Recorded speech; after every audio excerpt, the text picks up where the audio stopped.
Bismillahirrahmanirrahim. Assalamualaikum warahmatullahi wabarakatuh. Bersama kita muliakan dan kita hormati para alim ulama, para kiai, para sesepuh, para tokoh masyarakat yang selalu kita harapkan doa serta keberkahannya. Ya insya Allah mudah-mudahan Allah panjangkan umur, sehat afiat, diberkahkan hidup dunia wal akhirah. Insya Allah mudah-mudahan kehadiran beliau-beliau di tempat ini penyebab turunnya rahmah, taufik dan hidayah dari Allah. Amin ya rabbal alamin. Salam ta'zim tak lupa kami sampaikan kepada seluruh jajaran pemerintah daerah, baik Bapak RT, Bapak RW, Bapak Kuwu beserta jajarannya. Ya insya Allah mudah-mudahan Allah panjangkan umur, sehat afiat, diberkahkan hidup dunia wal akhirah. Dan insya Allah mudah-mudahan jabatan-jabatannya di dunia ini penambah amal ibadah di sisi Allah. Amin ya rabbal alamin. Terkhusus kepada keluarga besar Bapak Andi atau Ibu Ratih yang berbahagia, yang insya Allah yang telah mengkhitankan putranya Ananda Muhammad Al-Taf Ibnu Al-Abbalah. Ya insya Allah mudah-mudahan Allah jadikan keluarga yang sakinah, mawaddah, warahmah, diberikan keturunan yang saleh-saleh.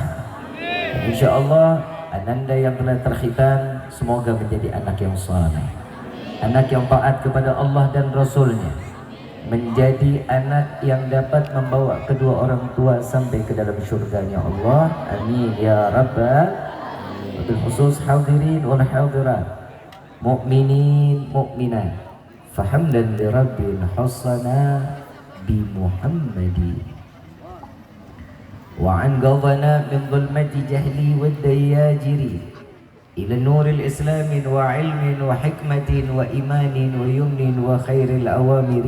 الحمد لله الحمد لله على نعمة الإسلام والإيمان وكفى بها من نعمة. الحمد لله الذي هدانا بعبده المختار من دعانا إليه بالإذن وقد ندانا. لبيك يا من دلنا وحدانا. لبيك يا رسول الله، لبيك يا نور الله، لبيك يا حبيب الله. Pertama-tama limpahan puji serta syukur kita panjatkan kehadirat Allah Subhanahu wa taala yang maha agung, yang maha luhur, yang maha bijaksana, yang alhamdulillah di malam yang penuh dalam keberkahan dan kemuliaan ini Allah masih izinkan kita mencicipi dari sekian banyak miliar nikmat Allah berikan kepada kita, khususnya nikmat Islam, nikmat iman, nikmat sehat walafiat, nikmat umur yang panjang. Ya insya Allah mudah-mudahan kenikmatan ini tidak Allah hapus sampai ajal menjemput kita. Dan kita minta juga kepada Allah berkah daripada acara ini. Apabila Allah tetapkan kita di dalam ajalnya, berkah atau wasilah dari acara ini Allah jadikan penyebab kita dimatikan dalam keadaan husnul khatimah. Amin ya rabbal alamin. Dan kita minta juga kepada Allah tidak keluar dari majlis ini kecuali semua dosa kita diampuni oleh Allah, diganti dengan pahala yang berlimpah. Allah kabulkan segala hajat dunia maupun akhirat. Doa yang selama ini kita minta maupun yang lupa kita minta semua diijabah oleh Allah. Amin ya rabbal alamin. Salawat beserta salam terlimpah curah kehadiran Nabi besar Muhammad sallallahu alaihi wasallam beserta keluarga, sahabat hingga umatnya sampai yaumil qiyamah. Amin ya rabbal alamin. Ayyuhal hadirun jamaah rahimakumullah.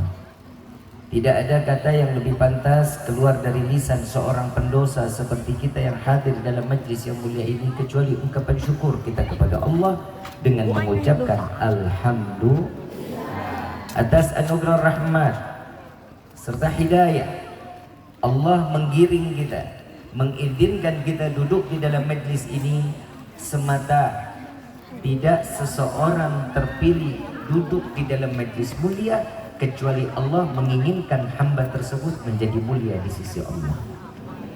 Dan tidak akan mudah seseorang duduk di dalam majlis yang terhormat seperti malam ini kecuali Allah menitipkan satu penghormatan agar satu sama lainnya bisa saling menghormati. Alhamdulillah. Kira-kira senang gak datang ke acara seperti ini? Gembira gak? Apa sih yang bikin senang, apa yang bikin gembira? Hah? Nih mesti dilurusin berarti. Ini mesti dilurusin. Kenapa kita kalau datang ke dalam majlis maulid, majlis ta'lim, majlis zikir, kok tenang hati, senang, bahagia? Hadits Nabi SAW, beliau mengatakan, barang siapa umatku berkumpul di dalam satu perkumpulan, jika di dalamnya disebutkan nama Allah, disebutkan nama Nabi Muhammad SAW, maka Allah akan turunkan ribuan malaikat, diperintahkan oleh Allah untuk beristighfar kepada Allah dan memohon kepada Allah agar semua dosa yang hadir diampuni dosanya oleh Allah. Alhamdulillah. Senang apa enggak? Ada nggak yang bisa lebih bikin senang kita kecuali ampunan Allah? Jadi sepakat semua yang datang ke sini bawa dosa. Betul? Banyak apa dikit? Duit bawa duit. Banyakan mana duit sama dosa? Sadar. Jujur. Bohong. Yakin. Alhamdulillah. Cuman orang kecamatan Japara banyak dosa, alhamdulillah.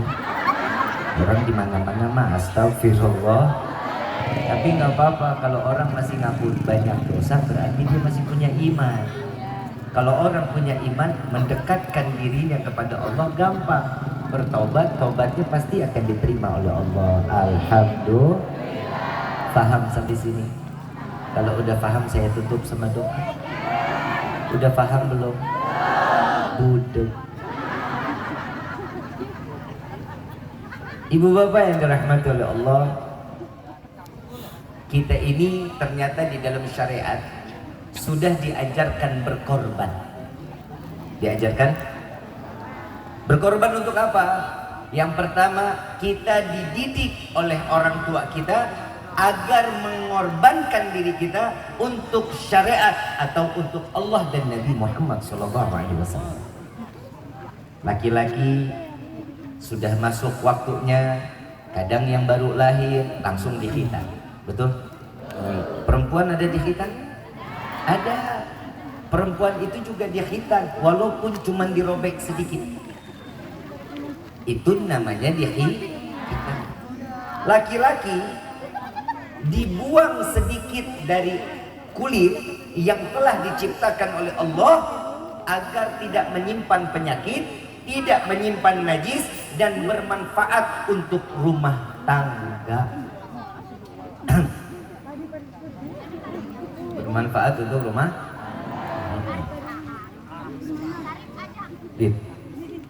Itu kan menyakitin diri. Orang yang menyakiti diri itu kan zalim. Beda dengan khitan. Ada pernah pertanyaan dilempar oleh Habib Salim bin Ahmad bin Jindan. Ada salah satu orang, dia tidak beriman kepada Allah, nanya sama Habib Salim bin Ahmad bin Jindan, Habib, saya mau tanya, kenapa sih di dalam Islam itu harus wajib dikhitan? Jawaban Habib Salim bin Ahmad bin Jindan nggak langsung jawab, nyediain buah. Kalau kita ditanya, siapinnya apa? Jawabannya. Tapi kalau Habib Salim nyiapin buah, dikeluarin buah, ada jeruk, ada anggur, ada apel. Saat ini orang ingin diperintah oleh Habib Salim makan buahnya, beliau ambil jeruk, ditarik piringnya oleh Habib Salim, tidak boleh. Ambil anggur, ditarik piring. Begitu dia ambil pisang, ditahan sama Habib Salim bin Ahmad bin Jindan. Begitu dia ambil pisang, saat dia buka kulitnya, di-stop sama Habib Salim bin Ahmad bin Jindan. Stop. Makan sama kulit-kulitnya. Kata ini orang, gak mungkin, masa iya saya makan pisang sekulit-kulitnya? Begitu khitan yang ada diajarkan di dalam Islam. Kulitnya dibuang, isinya dipakai makan. Ngeri juga orang Japara, main dikunyah aja.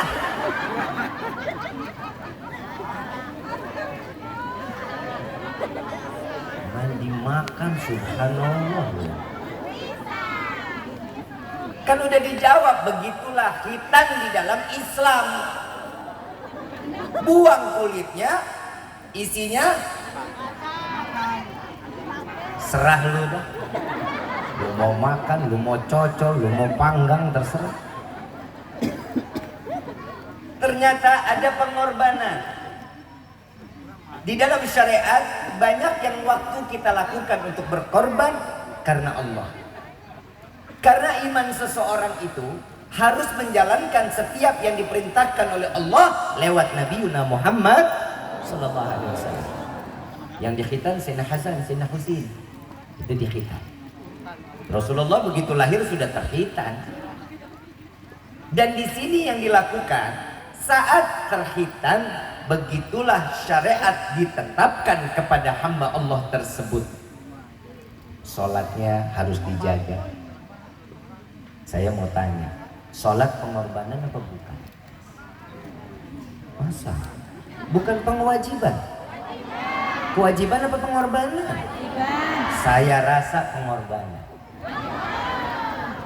Lah suka-suka gue orang gue yang ceramah.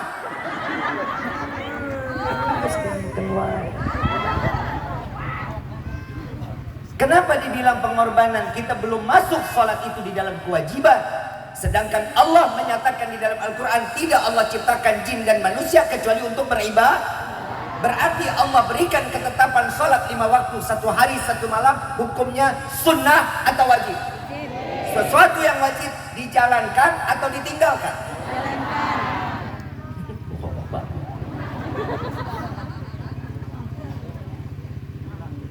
Bu, I love you. Lah ibu bapak yang mesem-mesem. Bu, sholat subuh jam berapa? Nah, kan macam-macam kan? Ada yang jam 7, ada yang jam 6, ada. Kenapa? Itu masih bentuk pengorbanan. Yang namanya kewajiban, kita tahu azannya jam 5 kurang atau jam 4.35. Kita tahu setengah 5 lewat 5 azan berkumandang. Jam 3 udah bangun, tahu itu namanya kewajiban. Nah, lu bangunnya lewat dari azan, namanya apa? Salah nggak saya ngomong? Betul nggak? Yang namanya kewajiban berarti harus mempersiapkan sebelum waktunya datang. Saya udah pernah cerita belum, ada orang baru belajar sholat. Oh baru pertama kali ya? Lagi dulu kalau pernah ngundang sih.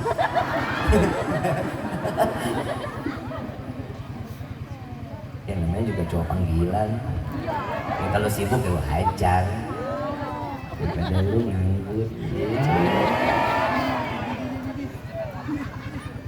Ibu bapak yang dirahmati oleh Allah, ada satu orang baru belajar sholat, baru insaf ceritanya, tapi dia nggak mau belajar, bodoh.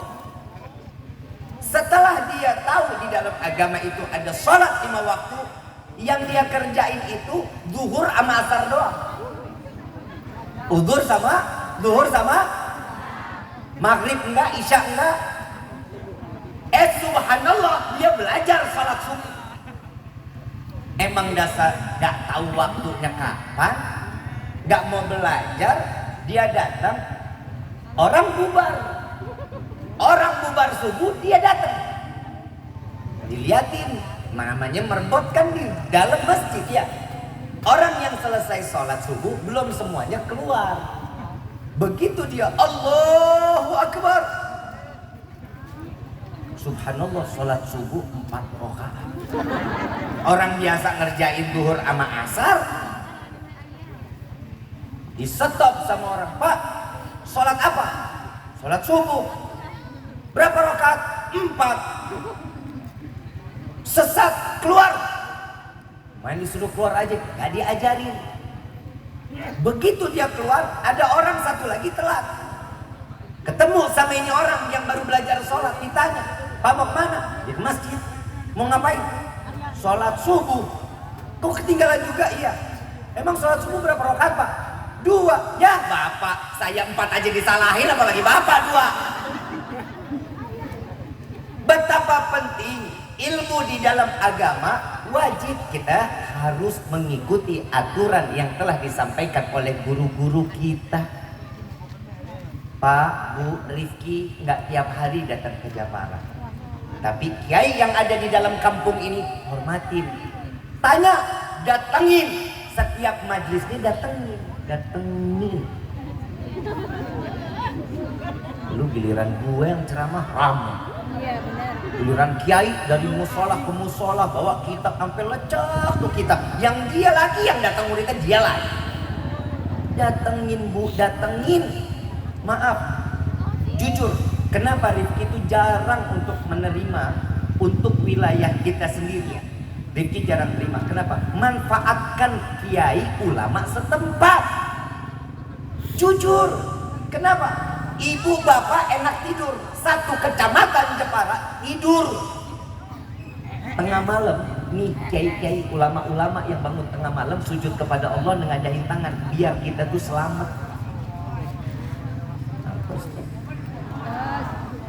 Hormatin merekanya. Kalau mereka sudah dihormatin, ini kampung bakal berkah. Bukan amin, jalanin PA. Amin. Hormatin, taat, cium tangannya. Apa kekurangannya, kebutuhannya berikan. Lu kalau sama Habib datang, wah, kiai lewat, jangan lupa pura-pura nggak lihat, dosa lu. Hati-hati. Ini kampung bisa berkah karena doa-doa mereka. Mudah-mudahan Allah panjangkan umur guru-guru kita, para alim ulama, para kiai, para asatidz. Allah angkat derajatnya. Allah berikan keberkahan dalam hidup dunia wal akhirah. Amin ya rabbal. Ibu bapak yang dirahmati oleh Allah, itu tadi masalah kita. Sholat ada pengorban, haji ada nggak pengorbanannya? Ada. Umrah ada nggak pengorbanannya? Puasa ada. Berkorban untuk agama, pahala yang berlimpah. Kita dididik dari kecil untuk mengkorbankan diri kita untuk agama. Dan disinilah sahibul hajat ngundang kita semua. Yuk sama-sama mohon doa restu untuk keluarga. Mohon doanya untuk putra yang dihitan. Ini yang dinamakan tasyakuran. Tasyakuran itu bersyukur kepada Allah, bukan bersyukur kepada syekh. Yang mau syukur, mau ada hiburan silakan, nggak ada yang melarang. Mau dangdut silakan, tapi yang nyanyi laki semua dong. Hahe, itu paham ya? Itu silahkan hiburan. Orang saya juga suka hiburan. Ibu bapak sering ngeliat kali di YouTube, saya sering kok manggil gambus. Di rumah saya sering ada hiburan musik gambus. Kenapa? Karena hobi. Silahkan mau hiburan, tapi jangan membuat kita lupa sama Allah. Kadang kan kita tasyakurannya kadang sama Allah, kadang sama syaitan. Ganteng mabuk, lagi mabuk ini hari lah, kagak pantas kita mah. Orang bule pantas, orang cuacanya dingin. Orang bule tuh kalau mabuk pantas. Nah ini sekarang ngerempet tadi, boleh ya? Orang bule mabok minum seloki segelas kecil tuh 300.000. Kita 38.000 patungan. Yang minum dia, yang ribut. Kalau orang bule minumannya keren-keren, Jack Daniel, Black Label, Smirnoff. Katanya Sultan lu Long Island, Top Kopi miring mah produksi nih. Katanya kalau orang sana begitu minum mabuk wajar, dingin dia buat ngangetin diri. Lah kita, maaf, minum tengah hari bentek, mataharinya nyeplak, panas banget. Ya minum seteguk mabok, nah orang panas. Orang bule jangan diikutin, makanannya keren. Kalau dia makan, muntah, panjang-panjang spaghetti. Nah kita bihun. Orang bule makan burger, begitu muntah kenyal-kenyal dipegang buat daging giling. Kalau kita begitu dipegang kenyal-kenyal jengkol. Beda. Orang bule kalau minum itu makanannya pizza, keju melulu isinya. Begitu muntah lengket dilihat keju. Lah kita muntah lengket kerupuk. Jangan, nggak pantas, kita nggak pantas. Kenapa? Itu bukan golongan umat Nabi Muhammad SAW. Sekarang modelnya lain lagi nih. Bukan lagi kita sering mabok. Ini buat anak muda, bukan buat orang tua. Orang tua mah gak usah dinasehatin, udah kepalang tanggung. Nah emang buat yang muda harus dinasehatin. Anak muda, jauhin judi online. Jauhin. Judi nggak bakal bikin lu kaya. Enggak, anak muda. Yang namanya orang mau banyak duit, banting tulang, peres keringat, itu baru jadi laki-laki yang sejati. Bapak, maaf yang udah terpengaruh sama judi online, maafin. Rumah tangga bakal porak-poranda Bapak. Istri bakal terbengkalai, anak bakal susah. Cari rezeki yang halal itu jauh lebih baik. Maaf, kita dulu kan kita kenapa banget dibodohin sih ya? Dulu ada namanya judi koprok. Tahu judi koprok? Yang pakai batok kelapa isinya dadu. Betul ya? Katanya. Mainnya siang atau malam? Siang apa malam? Malam tuh kata Bapak. Kan Bapak yang ngomongkan saya. Mainnya di tempat gelap apa di tempat terang? Modalnya lilin satu. Begitu dia datang, ada beberapa orang mulai, ada beberapa angka di depannya, mulai dikocok. Yang keluar dadu asli, salah satu pasti akan kena dengan apa yang dia pilih. Sekali kena, dua kali kena. Begitu yang ketiga, dadu aslinya diumpetin. Kok Habib tahu? Katanya yang keluar itu dadunya dadu palsu. Gak bakal bandar mau kalah, gak bakal. Dia pasti pengen pulang bawa rezeki yang banyak. Mau haram, mau doa mah bandar. Yang kedua, togel. Dulu nih ada togel, ada. Tahu togel? Tolol gelo. Yang masang tolol, bandarnya tiap pagi itu disebut sama bandar, besok 3 angka. Masang 10.000, ada yang 5.000, ada yang 100.000. Orang dilipat gandain. Begitu keluar dikatakan bandar mengatakan 3 angka, kita rame-rame buka tuh bungkus rokok, ngecak. Orang pada tidur, dia masih aja ngecak. Ustadz lewat mobilnya, plat nomornya dipasangin. Gue pengen coba dipasang punya Ustadz kali nih. Begitu dipasangin, subhanallah lagi kena lagi, tembus. Tuh, kata juga apa tuh? Ustadz kan berkah. Nggak ada yang jadi berkah. Jangan, apalagi ini sekarang modelnya di handphone pakai sistem. Semuanya serba diacak. Sistem itu bagaimana keinginan orang yang mencet tombol.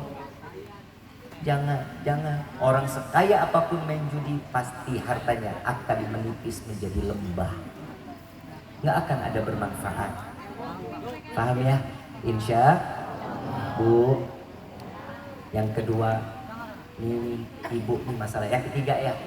Yang ketiga, ini masalah di dalam rumah tangga. Kita nih, ini. Bu, awal mula judi online tahu nggak dari siapa yang salah? Siapa Pak? Yang beliin siapa Pak handphonenya? Memang lu juga. Bu, dulu ibu sayang banget kan sama ibu ya. Ibu punya ibu kan? Sayang nggak? Berasa nggak sayangnya ibu tuh sama ibu? Berasa nggak? Kalau dulu disebutnya kan surga di bawah telapak kaki. Itu maktub di dalam Al-Quran, betul? Kalau sekarang mah udah enggak di bawah telapak kaki ibu, sorry. Di kuota. Tahu kuota? Kalau sinyal ada, kuota ada, aman anak. Maaf, beribu maaf. Jauhin anakku dari handphone. Maaf. Bu, kalau ibu sayang sama anak, jauhin. Bapak sayang sama anak, perhatiin. Bapak kerja di luar silahkan, tapi perhatiin untuk masalah handphone Pak. Handphone itu bukan tempat mainan deh. Handphone bukan tempat kalian main game, bukan. Kalau kalian mau main game, ada namanya PSP, ada PS, ada ya, ada Xbox, itu ada semua. Handphone itu alat komunikasi deh, bukan tempat main kalian. Bapak ibu ngelihat anak pada main game, betul? Mobile Legends, PUBG, FF, Roblox, betul nggak? Ibu pikir itu mereka cuman main game aja. Bapak pikir cuman main game aja. Kalau yang mau main game doang mah silahkan. Tapi di dalam game itu ada iklan. Iklan itulah yang menyuruh untuk mengisi koin yang ada di dalam game tersebut lewat judi online. Bu, sayangin anak ya. Anak itu kan rezeki, betul nggak? Gimana mau jadi rezeki kalau anaknya jauh dari Allah? Bawa dia. Inilah fungsi ulama-ulama yang ada di kampung kita. Ibu garo anak di kampung, minta dididik sama ustadz. Tolong diperhatiin, makanya ustadznya biar ilmunya berkah. Pak, Allah catat loh Pak, di dalam Al-Quran paling banyak ditegur kita Pak laki-laki sama Allah. Kenapa? Karena kita laki-laki wajib untuk membawa putra putri kita dan keluarga menuju Allah dalam keadaan bertakwa dan beriman kepada Allah. Ya ayyuhalladzina amanu qu anfusakum wa ahlikum. Jaga keluarga kalian, jauhin keluarga kalian dari siksa api neraka. Makanya kalau kita punya anak, syukur dong sama Allah. Di dalam Al-Quran Allah jelaskan juga, wa in ta'adzana rabbukum, dengan izin Allah kita dapat bersyukur kepada Allah. Kalau kita sudah punya anak nggak syukur, maaf, anak kita bisa ngelemparin kita ke neraka jahanam. Makanya kita di dalam adatnya kita 4 bulanan ada, betul, 7 bulanan ada. Masa begitu lahir dibiarin? 4 bulan kita jagain, doa, minta, panggil semua orang, minta didoain agar ini anak selamat. Didengerin pengajian 7 bulan, begitu juga saat begitu terlahir, dapat seminggu akikah. Setelah dia diakikahin, setiap kali orang yang datang minta tolong didoain, ketemu ulama tolong usap kepalanya, pegangin dadanya agar ini anak menjadi anak yang soleh soleha. Apa yang kita jalanin, tapi kita yang membuat racun, maka akan gugur doa para alim ulama. Terutama yang paling penting adalah doa dari orang tua. Pendidikan bagi anak ini yang kita lagi galakin. Bu, Pak, maaf, dulu kita kalau mau ngasih makan anak kan kita ngejar-ngejar anak. Ingat nggak? Lari-larian kita. Tong sini tong, mam dulu. Lari aja sampai kadang emaknya sampai kesandung. Piring tumpah. Itu surga di bawah telapak kaki ibu. Ada pengorbanannya. Coba sekarang anak makan dikasihnya apa? Oh nggak dikasih nasi, enggak? Oh ngeri juga, anaknya robot ya? Betul nggak? Kalau lagi jalan kondangan, dulu saya ingat saya paling sering diajak mamah jalan-jalan kondangan, sering banget.